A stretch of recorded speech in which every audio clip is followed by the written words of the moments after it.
चैत कुंवारो बोयो जवारा, चैत कुंवारो बोयो जवारा, न्योता तोला भेजाई के मैया सातो बहिनिया मरिया आओ हमार हो माय। मैया सातो बहिनिया मरिया माया हो हमार हो माय। मैया सातो बहिनिया मरिया आओ हमार हो माय।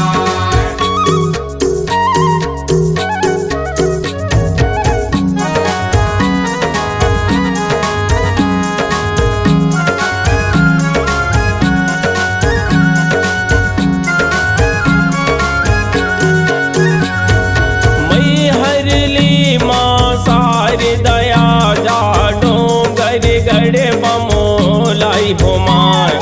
विंध्याचल ले विंध्यवासने संबलपुर समोलाई हो माय।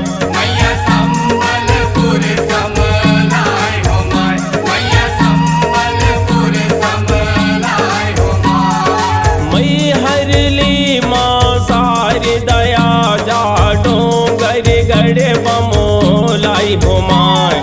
विंध्याचल ले विंध्यवासने संबलपुर समोलाई हो माय।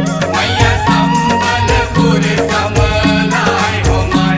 मैया संबलपुर समलाय हो माय। कलकत्ता ले काली जी आजा, कलकत्ता ले काली जी आजा, महिमा ही तोरी अपार। मैया सातो बहिनिया मरिया आओ हमार हो माय। मैया सातो बहिनिया मरिया माया हो हमार हो माय। मैया सातो बहिनिया मरिया आओ हमार हो माय।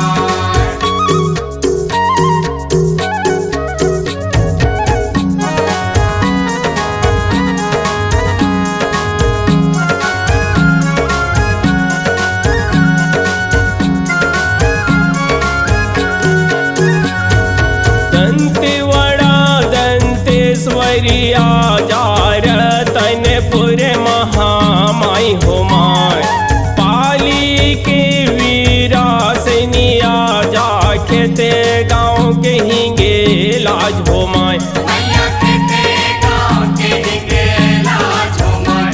मैया खेते गाँव के हिंगे लाज हो माय। दंतेवड़ा दंतेश्वरी आजा, रतनपुर महामाई हो माय। पाली के वीरासनी आजा, खेते गाँव के हिंगे लाज हो माय। मैया खेते गाँव के हिंगे लाज हो माय।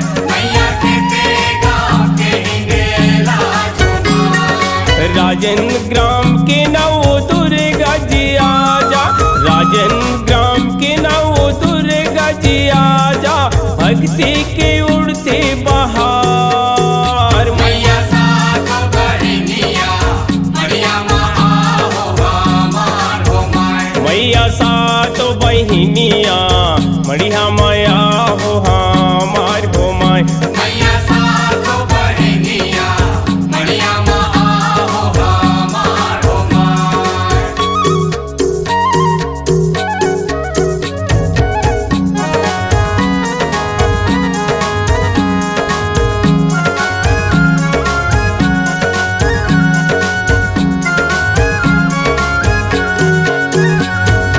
पूर्वा की सर्व मंगल जी आजा, जबलपुर खेरो माई हो माय। अनुपपुर माँ शीतल जी आजा, निंगो गढ़ बंजारी माँ। मैया लिंगो गढ़ बंजारी हो माय। मैया लिंगो गढ़ बंजारी हो माय। पूर्वा की सर्व मंगल जी आजा, जबलपुर खेरो माई हो माय।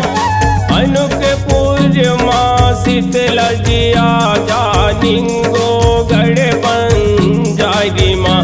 मैया लिंगो गढ़ बंजारी हो माय।